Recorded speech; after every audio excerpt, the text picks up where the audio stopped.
Hey there, everyone. Hi, my name is Hitesh. I hope many of you might be knowing it. In order to understand what I'm trying to speak and what I'm trying to convey in this talk, it's very important to know a bit about me, what I do, what I don't do, and all that stuff. So, by passion, I'm a teacher. That is the core soul and heart of what I do. I love teaching, and that's what I do day in and day out. But apart from this, I do a few more stuff. So far, I have recorded over 100 courses. Each of the course contains around 100 videos, give or take. Apart from that, I also run a YouTube channel, which is constantly growing, around 700,000 subscribers. I'm insanely active on Instagram. I love to just be on Instagram day in and day out. Apart from that, I run 4 startups. In one of them, I am CTO currently. And apart from this, I'm founder of other 3. And I am also a traveler. So far, 31 countries. After that, 2022 happened, and stuff you know. After that, not only that, I also dedicate around 4 hours in a week to my health.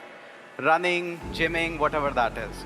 So constantly I've been thrown this question around that how, Hitesh, how you're managing all of this? What's the secret around it? Because I'm pretty sure all of you have read those all self-help books. Wake up at 5 o'clock, leave your mobile phones, uninstall all the app, turn off all the notifications. How is it that working for you? I'm pretty sure not great. You are still struggling that how we can manage the time. See, the point is, you need to understand that modern problems requires modern solutions. And that is why the talk is here, that how modern time management works. It is not going to solve everything by waking up at 5 o'clock. We have seen that it doesn't work. You have tried it 1 week, 2 weeks, that's it, it dies out. You have tried trying to detox yourself from the mobile phone, it doesn't work. It's a part of your life. It's almost like saying that, hey, you need to detox yourself from clothes. It doesn't work. It used to work in early sage age, now it doesn't work. So here are my few secrets that I'm going to reveal in front of you, that how do I manage all of this and how you can also take some of the tips from it. Maybe some of these things are going to work for you. So starting with the first.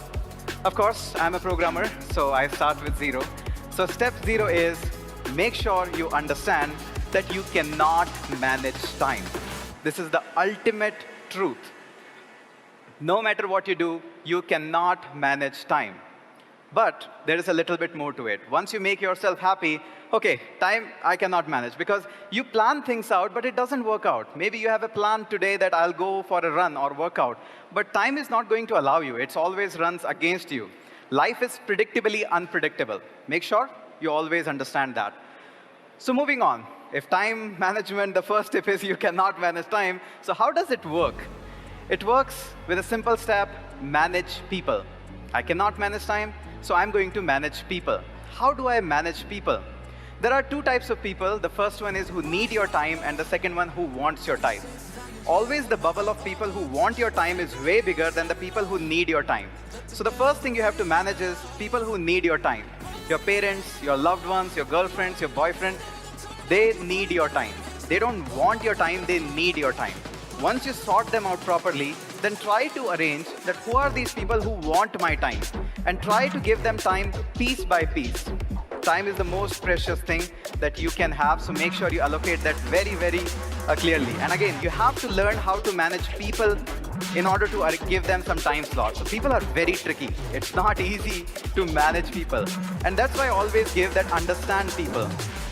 If you're not giving time to your girlfriend or boyfriend or your mom or dad, one day they're going to become into the bursting category. They're going to demand your entire day. That is very costly.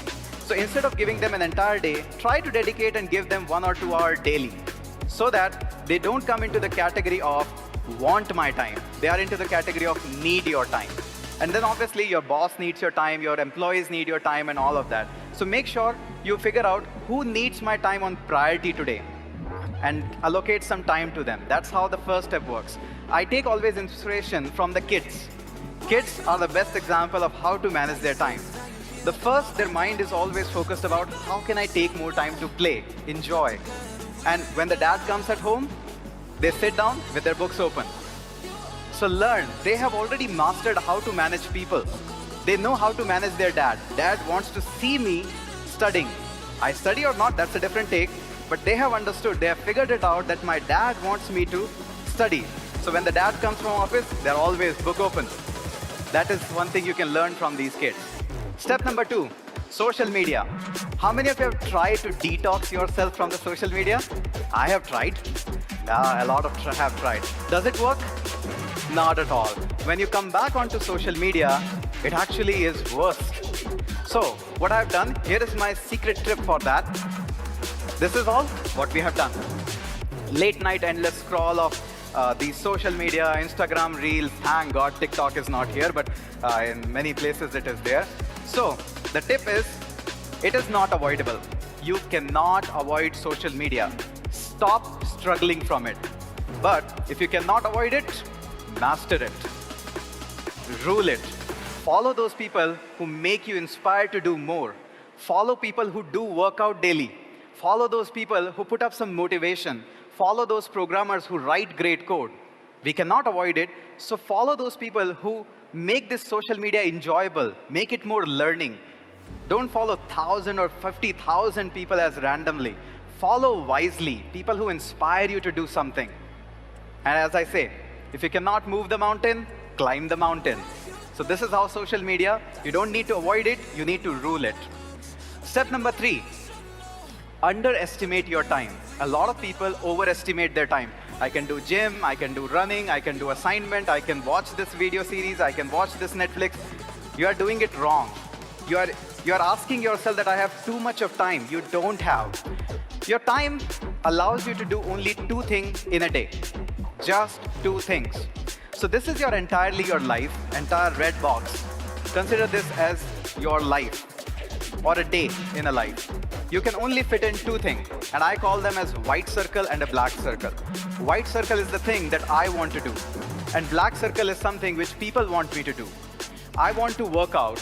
I want to make videos. This is my priority. But people, I have a job. I am a functional CTO, so I need to manage a lot of people. So what people want? People want a lot of meeting from me. People want me to take a lot of decision on the daily basis. But I cannot do more than this. So I dedicate my time. Today is a gym day and meeting day. That's it. Today is a video day and a meeting day. That's it. Today we have some release. That's the company's work. And after that, what I'll do? Probably work out. That's it. 2 things in a day. Rest all the things. You see, there is a lot of empty space in your life still after putting these circles. Those all things, unwanted things, birthday parties, your friend's marriage and all of this, this goes in between that. If I can accomplish 2 tasks in a day, that's it.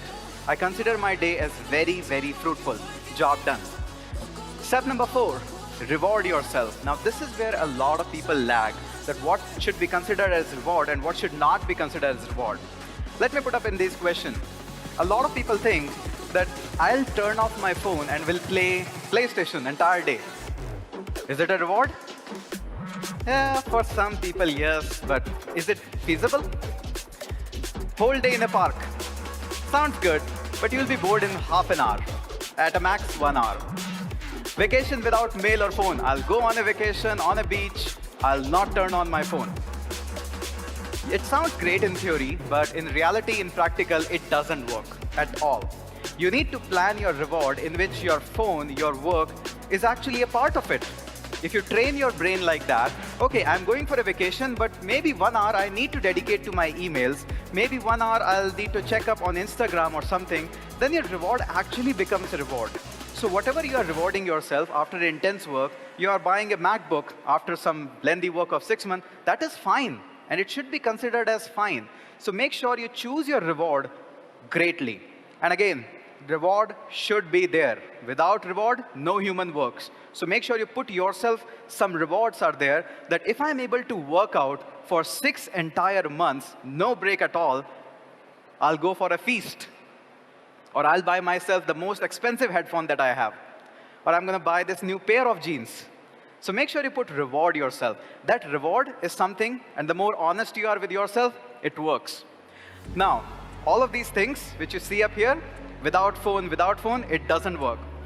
You see them in a lot of books because these books were written when mobile phone was not in the current state. iPhone 13 was not there. This is so good of a phone to resist. Instagram was not there when these books were written. So make sure you understand, modern problem requires modern solution.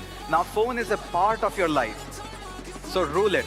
Now, since you have stayed so long and showed a little bit interest, here's this bonus tip. Smile. This is a bonus tip. Life is predictably unpredictable. Mess happens. Stuff goes wrong. It will happen every single day. You want to go to gym, you are not going to be going to gym. You want to do a lot of stuff, things are going to go bad. So here's my small tip. Don't control your life. Don't plan for a month. Don't plan for a year. Don't take those New Year resolutions. It doesn't work. I've tried them myself. For some years it works, for some years it doesn't work. So what instead I try is, it's okay to lose control. If I'm not able to work out today, it's okay. I was not able to. If I'm not able to code today or make a video today, it's okay. Things happen. Restart. Doesn't mean tomorrow also needs to go bad. If today is messed up, tomorrow I can fix it. So I always go ahead and believe, and a strong believer of restart. I'm a computer guy. I know a lot of problems can be solved by just turning off the things and turning on the things. Restart works. This is a proven theory in computers. Restart always works. So, most importantly, make sure you plan your day and it's okay to mess up. Try tomorrow again. 2 things, that's it. In the life, just do and plan and prepare for 10 things. And here is my last and the most important thing. I always end up my TED Talks with some of the quotation or some of the theories that I have. Here's the one. A lot of people misunderstand what is time management. They want to do 1,000 different things. You don't do 1,000 things. You take one step at a time. You do one thing today right, that's it. Time management is not about doing 100 things. It's about just doing a very few things, but consistently. You want to work out? Consistently work out. You want to write code? Consistently write code just for 2 hours a day. You want to make YouTube videos? Just make 1 video a day. That's it. That's all it takes. So make sure to sum this all up, it is not possible to master time management. You can manage only people. It is not possible to master your entire year, but it is possible, or at least we can try, to master today's day, and only today's day. So make sure you don't run after reading 1,000 books of time management. Instead, just try to sort out just today. That's it. Live in the moment, try that out. So that is all from my side. Thank you so much.